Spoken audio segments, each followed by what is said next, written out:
Saya bersyukur sekali bisa menikmati pinisi dan menikmati sunset di Makassar. Selama kunjungan saya ke banyak negara-negara Islam yang bersifat bilateral, saya selalu kasih plakat kapal pinisi. Jadi sebenarnya ini ada orang di luar itu penasaran tentang Indonesia yang begitu kaya dengan warisan budaya, tapi sedikit sekali diceritakan kepada mereka.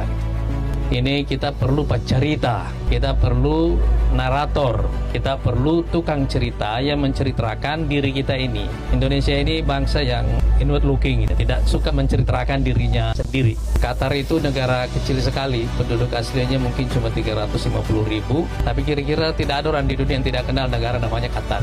Karena mereka punya instrumen untuk bercerita. Nah, kita ini perlu instrumen untuk bercerita. Pemandangan seperti ini adalah pemandangan yang luar biasa. Jadi pemandangan seperti ini, cerita tentang kota ini itu sedikit sekali diceritakan. Padahal sebenarnya inti dari turisme itu pada akhirnya bukan sekedar pemandangan yang indah, tapi cerita yang menyertai itu. Cerita tentang pinisi ini sebenarnya cerita penemuan yang luar biasa dari nenek moyang kita semuanya sebagai orang Bugis Makassar. Luar biasa, dan sekarang kalau sudah diakui oleh UNESCO itu artinya bahwa pada dasarnya kita dulu punya bakat penemuan teknologi yang luar biasa sebagai bangsa bahari.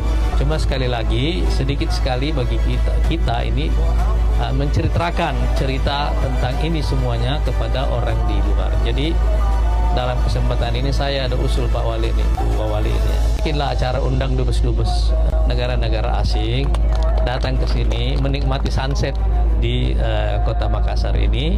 Ini akan jadi momen yang luar biasa bagi mereka. Sebab kalau dubes-dubes itu terbang dari Jakarta, kira-kira mereka perlu waktu 2 jam untuk terbang. Dan kalau mereka melihat bahwa ini satu kota terbesar di Indonesia, punya pemandangan seperti ini, punya atraksi turis seperti ini, mudah-mudahan insya Allah itu akan membantu kita bercerita kepada mereka gitu.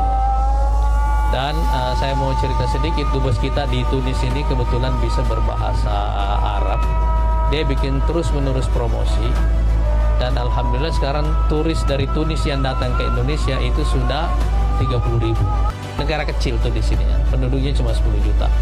Tapi 30.000 orang datang ke Indonesia terbang jauh-jauh. Jadi saya kira ini kebetulan kita dari Kemlu. Mudah-mudahan insya Allah kita juga bisa membantu Pemda di Makassar ini untuk bercerita. Dan ada satu kelebihan kota ini, keinginan untuk terus-menerus berbenah yang tidak pernah selesai. Ada perlombaan, tapi ujungnya itu dinamika yang positif.